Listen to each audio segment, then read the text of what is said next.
Hello, the way we speak to ourselves is really, really important. And here's an example. These are called pressure words. And the reason they're called pressure words is because when you actually say these things to yourself, you're actually putting yourself under pressure to do things or to not do things. And it's worth asking yourself why. So, for example, must, if you say, I must do this, the question then is, well, why must you?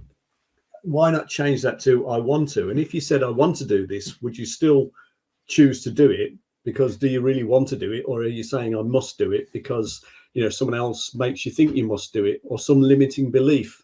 And here's some other examples. Ought, you could say I choose to instead of I ought to, instead of I should. So if you say I should do this, then the question is who says you should? What would happen if you didn't? What would happen if you do? What's the worst thing that could happen if you didn't do it? What's the worst thing that could happen if you did do it?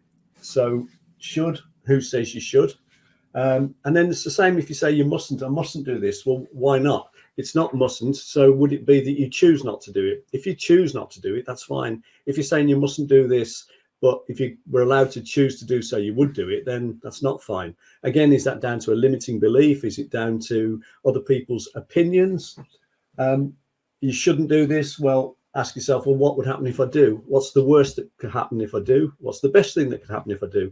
What's the worst thing that could happen if I don't do it? What's the best thing that could happen if I don't do it? So these are called stress words.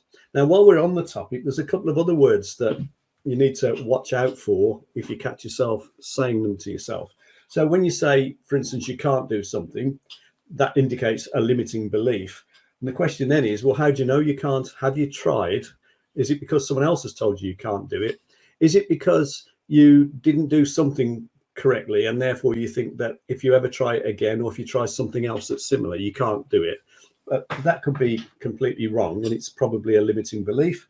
And this is another one I've mentioned before.